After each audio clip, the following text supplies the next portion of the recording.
欢迎来到巴巴娱乐呀频道，请订阅频道，所以大家不要错过当天最热门的新闻。我们今天的时事通讯包括以下内容：程毅随手吃苹果，网友一夜变身果品鉴定师。程毅那口苹果真是比春晚还会整活。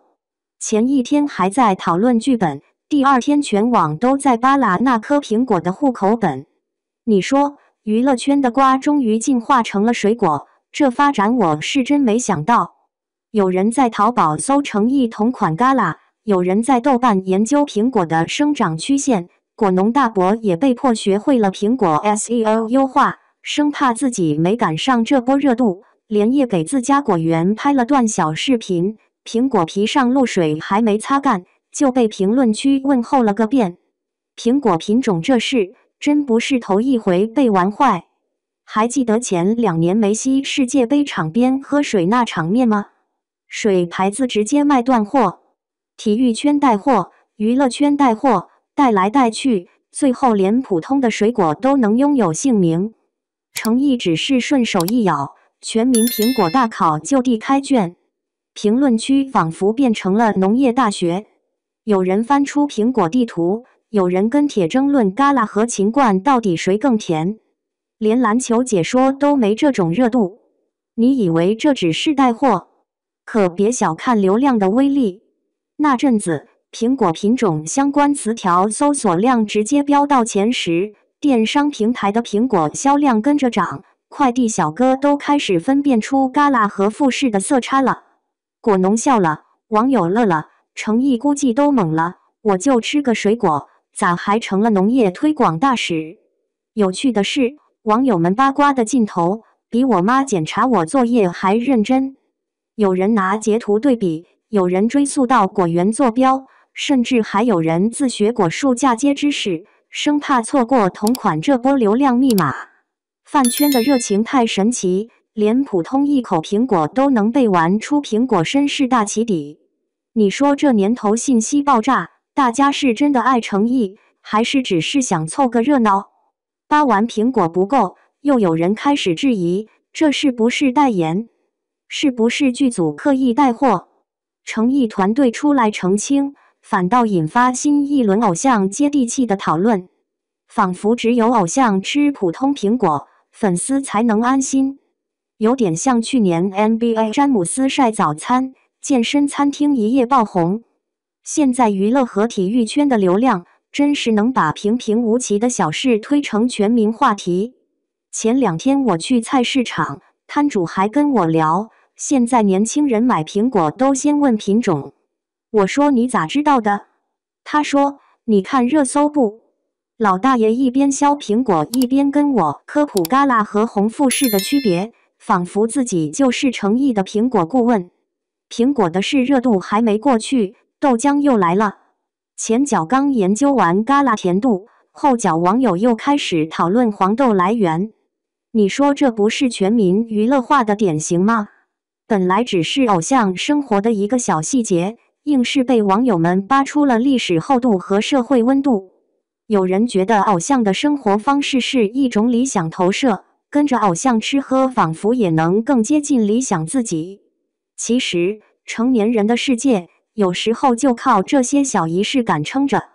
小时候追小浣熊贴纸，现在追程毅同款，换汤不换药，都是找点乐子。但热闹归热闹，背后还是藏着点焦虑。为什么大家会对偶像的一举一动如此上心？其实是想找一种确定感。你看，最近社交媒体流量分布越来越极端，能上热搜的都是极小的细节，反而让人觉得生活被无限放大。你要说网友闲吧，其实谁都不闲，工作生活一地鸡毛，偶像的一口苹果好像也成了逃离现实的短暂停靠站。我有个朋友特逗，之前从不吃苹果，非说苹果太俗气，结果程毅咬一口，他立马下单3斤嘎啦，吃完还在朋友圈打卡，同款苹果，体验程毅生活。你说这算啥？是一种仪式，也是一种社交货币。大家总想在追星里找到一点归属感。偶像的习惯，哪怕只是苹果的选择，也能变成生活的仪式感，追捧和模仿随时上线。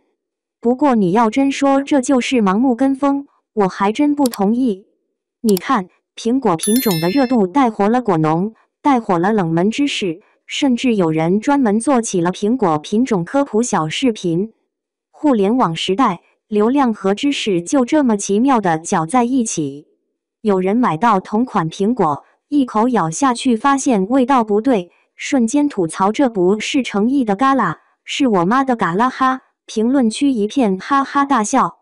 娱乐圈、体育圈，甚至互联网本身，早就变成了全民参与的秀场。诚意的苹果只是一个缩影。梅西喝水，李现穿新鞋，杨紫换发型，哪个不是被网友揪着讨论？大家嘴上说理性，手里键盘敲得飞快。偶像的生活早已不是偶像一个人的事，网友们的好奇心和参与感有时候比体育赛事现场都炸裂。其实这种大讨论背后藏着的是一种社交心理。你以为大家真在乎苹果品种，其实更在乎自己离偶像有多近。你看 NBA 球星詹姆斯晒早餐，C 罗的健身食谱动不动就带火一波健身潮流，健身房借机涨价，餐厅菜单都要跟着换。连体育圈都被仪式感卷进去了，娱乐圈还会闲着吗？